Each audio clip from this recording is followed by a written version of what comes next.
It's me, Vicky Marie. Good morning, good afternoon, or good evening, wherever you are in this crazy world we're living in. So I just want to give you an update on the trial we've been following. The more I see of this trial, the more I hear of this woman, Julia, and the other woman, Karen. Do you know, I don't think Julia is as mentally as unstable as maybe, I've been trying to feel sorry for Julia Wandelt. But, this latest evidence that I'm going to read out to you, she is deliberately targeting Kate McCann. Now, we all have our views about the Madeleine McCann case, don't we? And whether you like Kate, you don't like her, or you think she had something to do with it. Julia is being very, very manipulative in targeting Kate. Now, you'll hear through this, she's always referring to Kate as mummy, playing on that emotion. She doesn't call Gerry dad or daddy because she knows that Gerry wouldn't have any of that shit, basically. She's picking on, it's horrible. It's almost like it's a gender thing. She's picking on Kate because she knows Kate is the most vulnerable person, calling her mum and mummy, but not the same with Gerry. And that, to me, I'm starting to see just how manipulative this woman is. And she's just an attention seeker. And Karen Spragg should know better. So, I really am, not that I was that sympathetic with her to begin with, but I think I was thinking that perhaps, it was her mental health. She should be pitied. But you know what? Now I don't think she should be pitied. Anyway, let's listen to it and then you can make your mind up. So yesterday, which was Monday the 13th of October, the trial continued. At 11:50 apparently, and jurors heard excerpts of text messages allegedly from Julia to Kate McCann. In one she wrote, "Don't block me, don't give up on me, don't reject me. You are mummy, you know it's me." More messages allegedly sent from Julia to Kate were being played to the court. One said, "I cry when I listen to your voice or see you. I don't understand why you don't want to see me. You are mummy. You know it's me. You know I'm not crazy. I remember how you hugged me before the abduction happened. You said you love me and you will find me." Then they heard a voicemail left on Kate McCann's phone, and defendant Julia said, "I know you probably think Madeleine is dead, but she is not. I can promise you I will prove who I am." And she added, "I have flashbacks. I remember being in the garden having a barbecue with you and Gerry and the kids." She doesn't say with you and dad or daddy and the kids. She's very manipulative, this woman. She's picking on Kate because she knows Kate is the most vulnerable of the two. "I cry when I hear your voice. You're the only person who can help." So Julia told Kate, "I'm not crazy. Oi! I'm not a liar. Please try to take me seriously. I feel this connection. I don't know how to explain it. You said Madeleine was your little baby. Please don't stop fighting for your little baby. You are the only person who can help me." This is as creepy as anything. I'm sorry, but it is this woman. What she's doing to Kate, regardless of what your feelings are about the truth of what happened to Madeleine, the way she's deliberately singling Kate out, and it's horrible. Now, the McCanns only went to the police in the end because these women started stalking the children. You know, they started stalking Sean and Emily, who of course are now adults in their own right. But that was the straw that broke the camel's back, wasn't it? But do you know what? Kate should have gone to the police before, because this what Julia is doing to Kate is foul. And for one woman to do it to another woman, why did she do it to Gerry? Calling him daddy, playing on his heartstrings. She knows Gerry would not have any of it. So when somebody's acting in a conscious way like that, to me, then it's not mental health issues, it's manipulation, it's narcissism. I miss you. In a second voicemail, Wandelt, who is on trial for stalking the McCann family, said, I'm crying because I miss you. I remember you. Just take me seriously. In another voicemail, she said, I'm just asking for a DNA test. I really think I am your daughter. You say you want to find Madeleine, so take the DNA test. What's the harm in having a DNA test?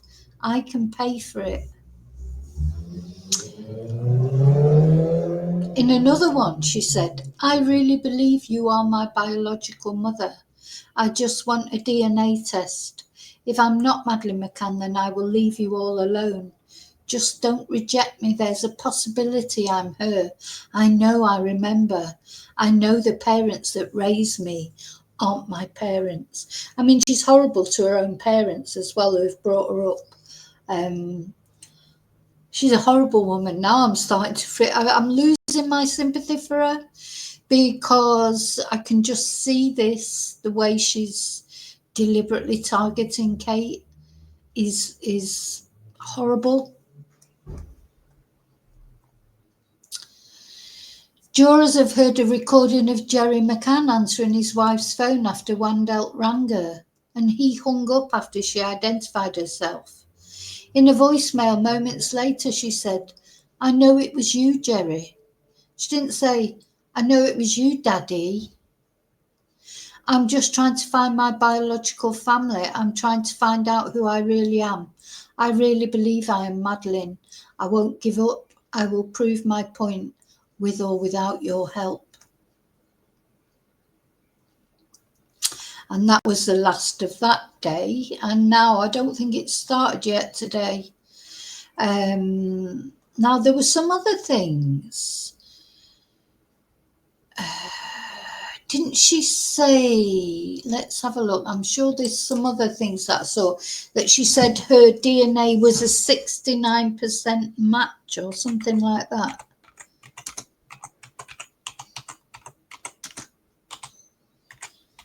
So she claims to have compared it to the DNA from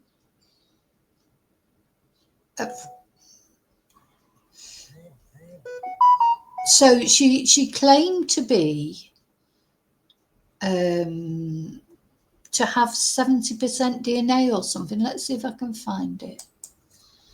Or 69% DNA.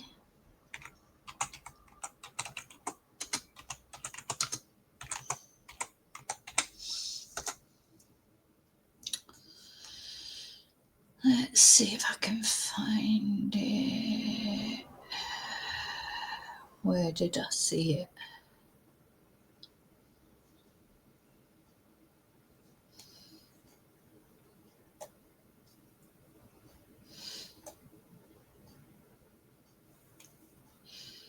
Yeah, having said that, 7 months ago, she claimed that they were a perfect match.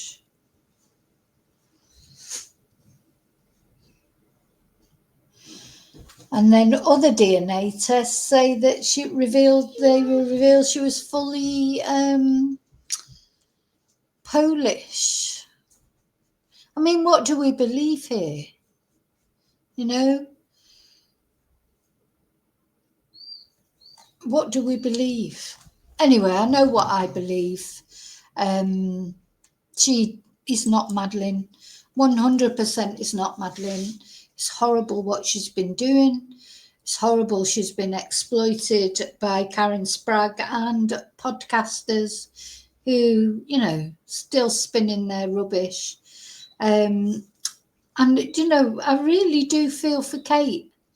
Whatever happened with Madeleine on that fateful evening, the way this woman is targeting Kate in particular, and, you know, saying these things like mummy and I cry when I hear your voice, but not saying the same things to Gerry. That's what's the glaring red flag for me. If she really believes she's Madeleine, it's not only Kate's her mummy, but Gerry is her daddy. But she knows that Gerry just wouldn't have any of that, is it? She's played on Kate's vulnerability, and yeah, it's horrible. Anyway, I'll give you updates every now and again. You know, sometimes it's... let me know, obviously, what you think. As always, I want your views in comments. But also, what do you think the result's going to be? I think they're going to get found guilty. I can't see that they won't be found guilty. Their defence has been practically absent, you know, during this whole thing. The defence has been very, very absent, you know, or very quiet. I don't know if there is a defence for these people. And if they get found guilty, which, well, let me know what you think. Do you think they'll get found guilty? And if they do, let me know what you think the sentence will be. You know, I'm a great believer that stalkers should get big sentences. So I can't feel differently about this case.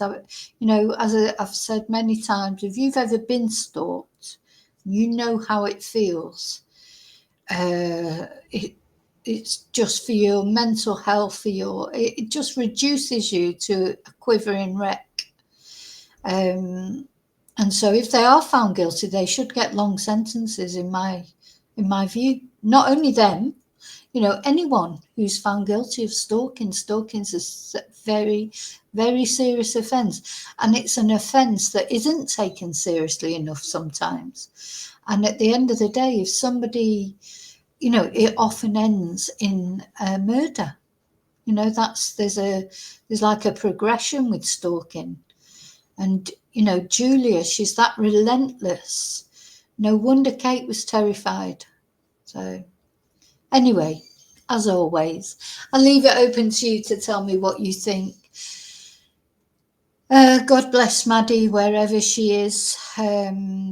Yeah, this case. But yeah, do you agree with me? Do you think that the reason Julia's not calling Gerry daddy, you know, is, look, Gerry, he just wouldn't have it, would he? It's like, you know, you can just tell by looking at him. He just wouldn't be doing with it at all. Whereas Kate, she's the more vulnerable one. And Julia's exploiting that to the full.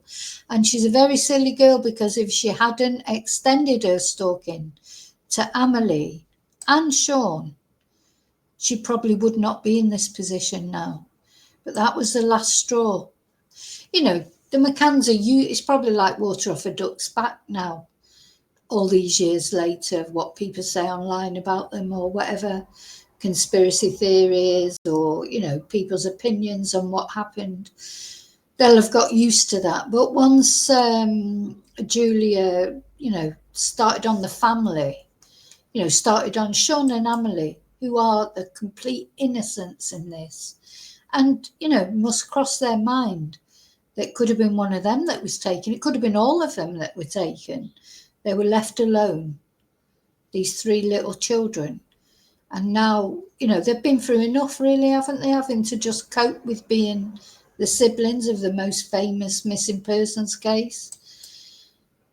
So, yeah, Julia, you're a silly girl, because I think you're going to get a prison sentence because of it. And Karen, she's just exploited Julia. For what reason, I don't know. Apparently she was in tears when all these voicemails were heard and she had to go out of the courtroom. Well, you know, don't go around stalking people. Okay, thank you for watching. Thank you for caring, especially about Madeleine. I'll see you really soon in the next video, and until then, may your God go with you. Bye.